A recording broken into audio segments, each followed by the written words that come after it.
Hello யோகம் viewers, நான் சங்கீதா. இன்றைக்கி என்ன ஒரு இன்ட்ரெஸ்டிங்கான டாபிக் பார்க்க போகிறோம் அப்படின்னா, குளியல் முறைகள் பற்றி தான் பார்க்க போகிறோம். இது எழுந்த உடனே காலையில் குளிக்கிறது நல்லதா, அல்லது இரவு குளியல் நல்லதா, சுடுநீர் நல்லதா, அல்லது நம்ம பச்சை தண்ணியில் நார்மலாக குளிக்கிறது நல்லதா, இதனால் என்னென்ன நன்மைகள், யாரெல்லாம் இதை பயன்படுத்தலாம், யாரெல்லாம் இதுக்கு மாற்றாக நம்ம அந்த டைமிங்கை மாற்றி பயன்படுத்தணும் அப்படிங்கிறத பற்றி தான் இந்த பதிவில் நம்ம பார்க்க போகிறோம்.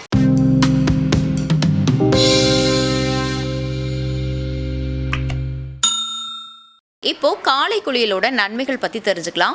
காலையில் நம்ம குளிக்கிறதுனால எரிசக்தி அதிகரிக்கும். இதனால் நம்ம காலையிலேயே குளிக்கும்போது உடல் நல்லா புத்துணர்ச்சி ஆகிறது மட்டும் இல்லாமல் நம்மோட மனமுமே கூட அதிக புத்துணர்ச்சியாக நல்லா எனர்ஜெட்டிக்காக எந்துவாக செயல்படுறதுக்கு அன்றைக்கி டே ஃபுல்லாகவே நல்ல ஒரு எனர்ஜியாக நம்ம ஒர்க் பண்ணுறதுக்கு காலை குளியல் அப்படிங்கிறது ரொம்பவே சூப்பரான ஒன்றா இருக்கும்.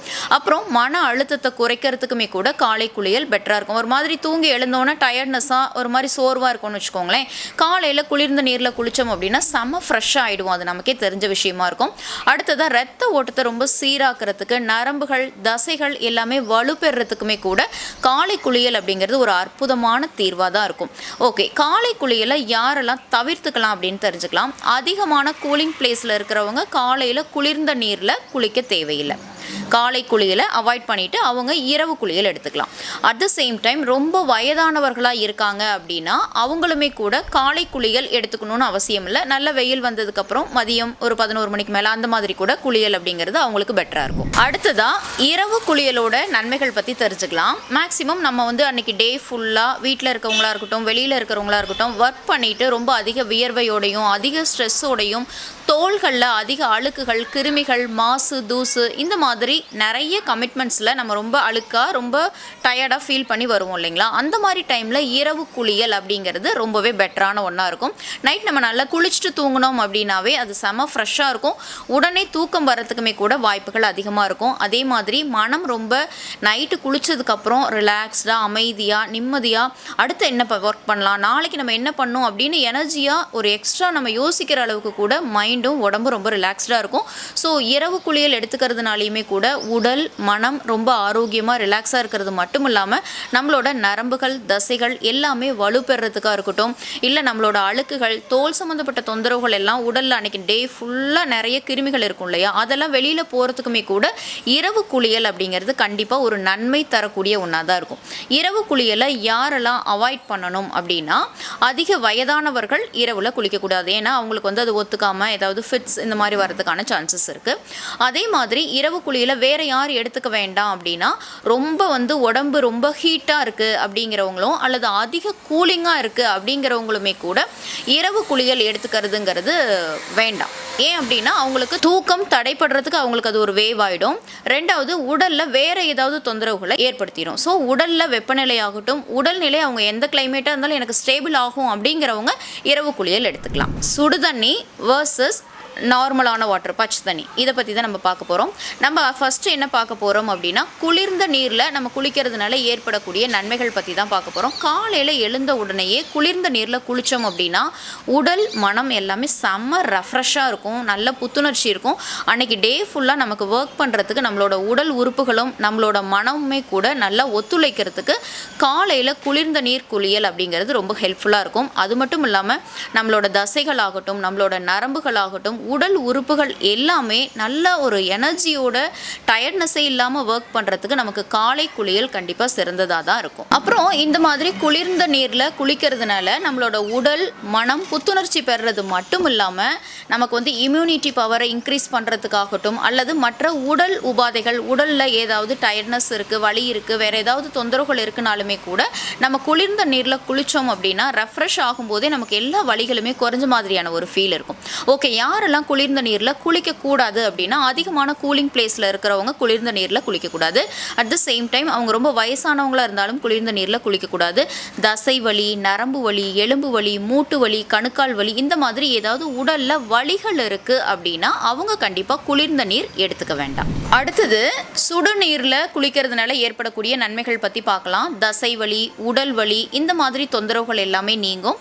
இரத்த ஓட்டம் சீராகும். தூக்கம் நல்லா வர்றதுக்குமே கூட சுடுநீரில் குளிக்கிறது அப்படிங்கிறது ஒரு நல்ல தீர்வாக இருக்கும்.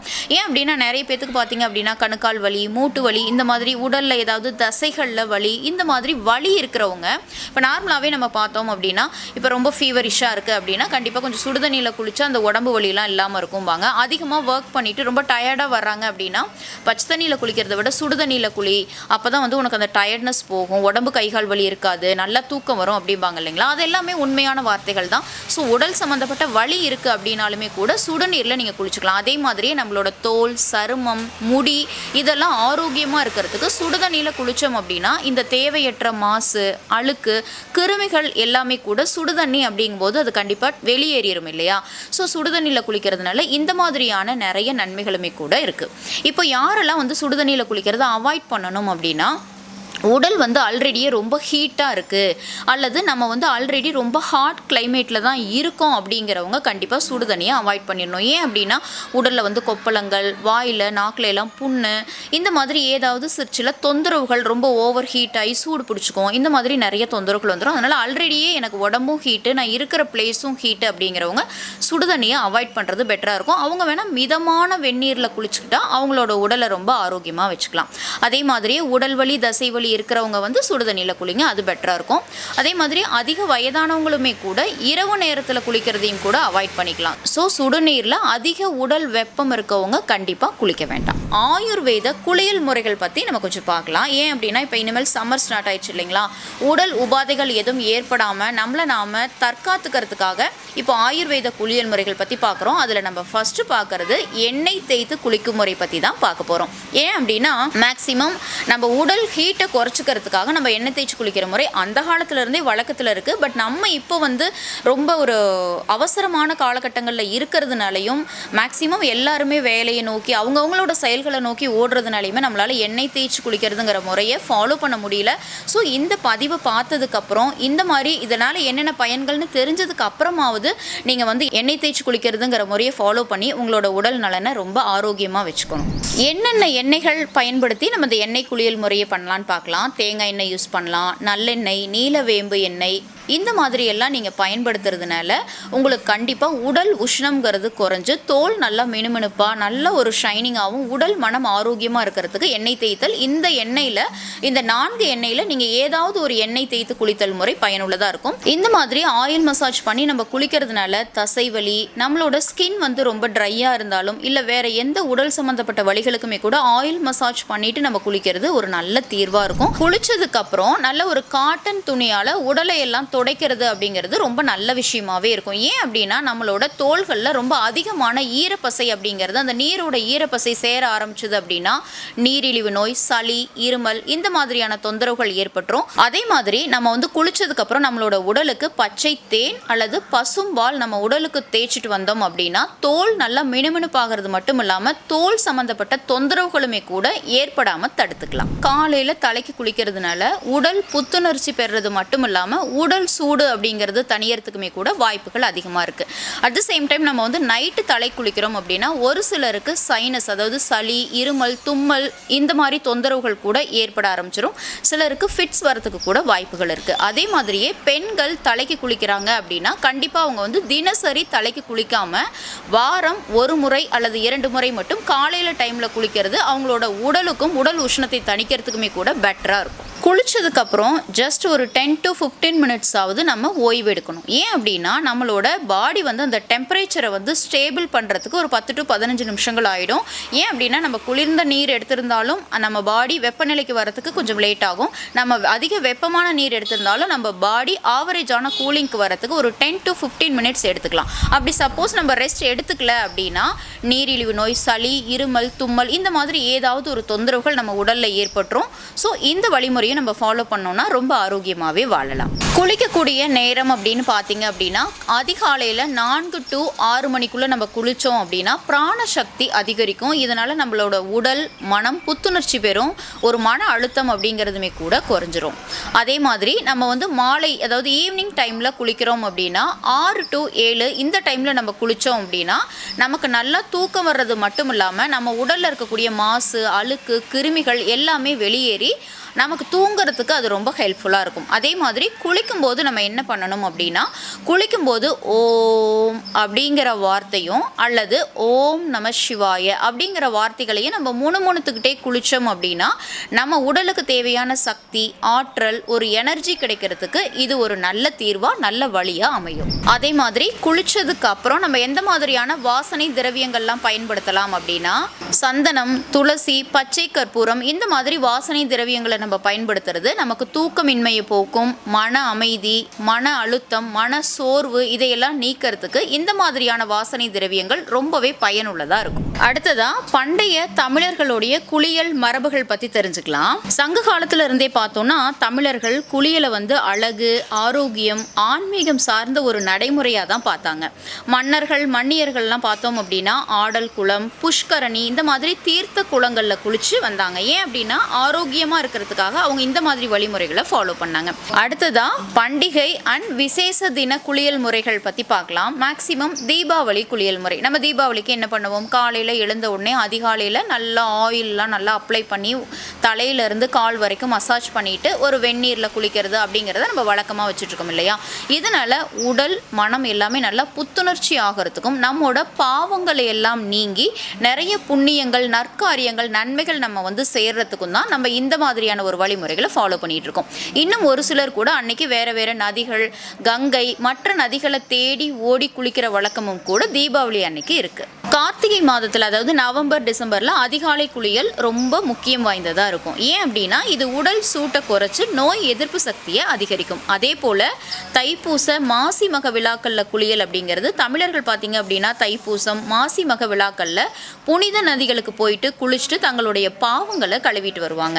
இதே போல தான் கோவில் தேர் திருவிழாவுக்கும் கும்பாபிஷேகத்துக்கும் முன்னாடி தீர்த்த குளியல் செய்யறது கூட இன்னுமே ஒரு வழக்கமாக இருக்குது. அடுத்ததான் பெண்கள் மற்றும் குழந்தைகளுக்கான குளியல் முறைகள் பற்றி பார்க்கலாம். மேக்சிமம் பிரசவம் முடிந்த பெண்கள் பார்த்தீங்க அப்படின்னா ஒரு 45 நாட்களுக்கு மஞ்சள், வேப்பிலை, பசும்பொடி இந்த மாதிரி நிறைய மூலிகைகள் கலந்து அந்த நீரை தான் குளிச்சுட்டு வருவாங்க. ஏன் அப்படின்னா அவங்களுக்கு எந்த விதமான ஒரு தொற்று நோய், ஒரு கிருமிகள், ஒரு அலர்ஜி இந்த மாதிரி ஏற்படக்கூடாது. ஏன் அப்படின்னா அது அப்படியே குழந்தைங்களையும் அஃபெக்ட் பண்ணும் இல்லையா. ஸோ இந்த மூலிகைகளை கொண்டு தான் பிரசவத்துக்கு அப்புறம் 45 நாட்கள் பெண்கள் குளிச்சுட்டு வருவாங்க.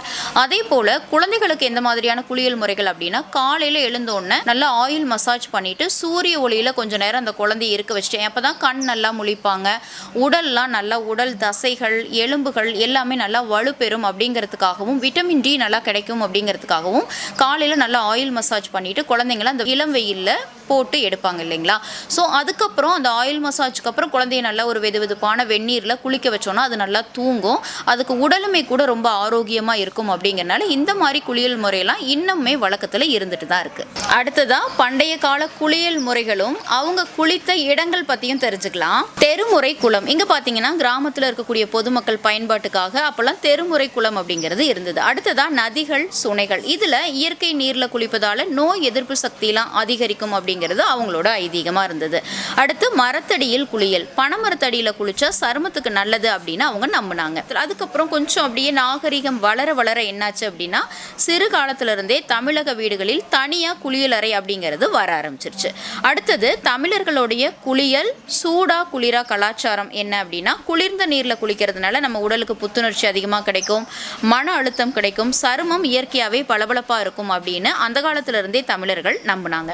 அதே போல் சூடான நீரில் குளித்தோம் அப்படின்னா மூட்டு வலி, தசை வலி இருக்கிறது, வெதுவெதுப்பான நீரில் அதனால் குளிக்கலாம் அப்படின்னு அவங்களுமே யோசிச்சாங்க. இது உடலை தளர்ச்சி அடைய செஞ்சு தூக்கத்தையுமே கூட மேம்படுத்துறதுக்கு ரொம்ப ஹெல்ப்ஃபுல்லாக இருந்தது. அடுத்ததாக மருத்துவ குளியல் முறை பற்றி பார்க்கலாம். இப்போவுமே இந்த குளியல் முறை கிராமப்புறங்களில் கண்டிப்பாக நடைமுறையில் தான் இருந்துகிட்ருக்கு. வேப்பிலை, மஞ்சள், சந்தனம் இந்த மாதிரியான மூலிகைகளை கொண்டு அதை நீரில் போட்டு பொடியாவோ அல்லது அப்படியே இலைத்தலைகளாவோ நீரில் போட்டு அந்த நீரை குளிச்சுட்டு வர்றாங்க. ஏன் அப்படின்னா உடல் ஆரோக்கியத்துக்கு, தோல் எந்த ஒரு கிருமிகளும் தாக்காமல் ஆரோக்கியமாக இருக்கிறதுக்கு இந்த மூலிகள் குளியல் முறை அப்படிங்கிறது பயன்பாட்டில் தான் இருந்துட்டு வருது. ஓகே, இப்போ நம்ம நெக்ஸ்ட் என்ன பார்க்க போகிறோம் அப்படின்னா உச்சந்தலையிலிருந்து உள்ளங்கால் வரைக்கும் நம்மளோட உடலை இந்த தோலை பளபளப்பாக வச்சுக்கிறதுக்கு சோப்பு யூஸ் பண்ணாமல் நம்ம ஜரீரால மூலிகை பொடி அப்படிங்கிறது இருக்குது. இது வந்து 100% நேச்சுரல் பொருட்களை கொண்டு உருவாக்கப்பட்ட மூலிகை பொடி தான்.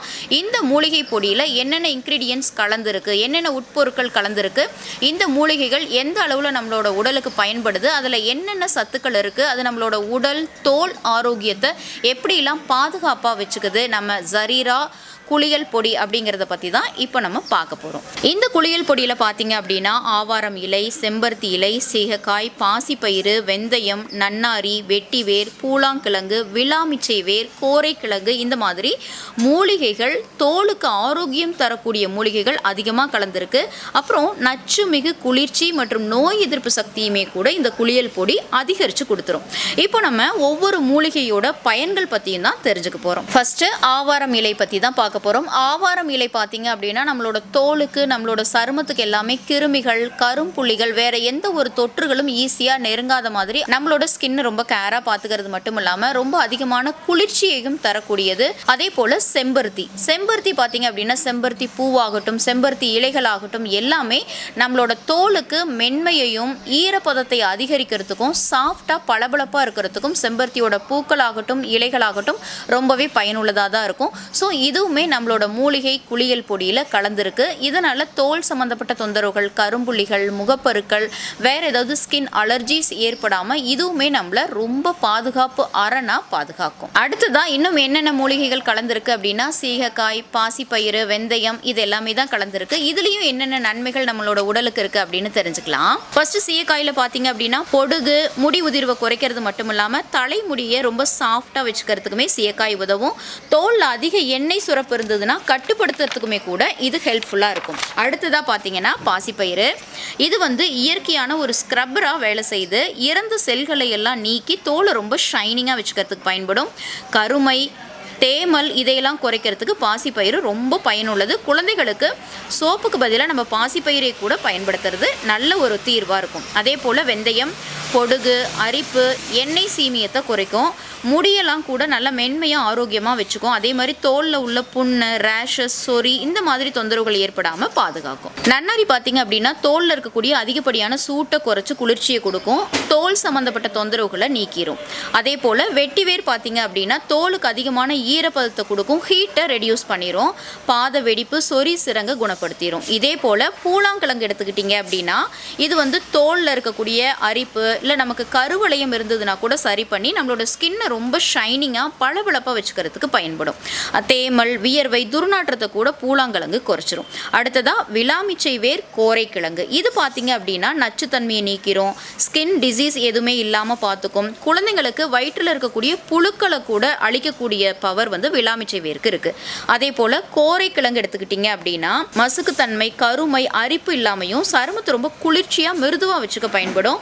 சொரியாசிஸ் தொந்தரவுகள் கூட கோரைக்கிழங்கு பயன்படுத்தினா கண்டிப்பாக நிவர்த்தி ஆகிடும். ஸோ இந்த ஜரீரா குளியல் பொடியை நம்ம பயன்படுத்துறதுனால தோல் சம்மந்தப்பட்ட தொந்தரவுகள், அதாவது அரிப்பு, படை, தேமல், ரேஷஸ் இந்த மாதிரி எந்த ஒரு தொந்தரவுகளும் இல்லாமல் பாதுகாக்கும்.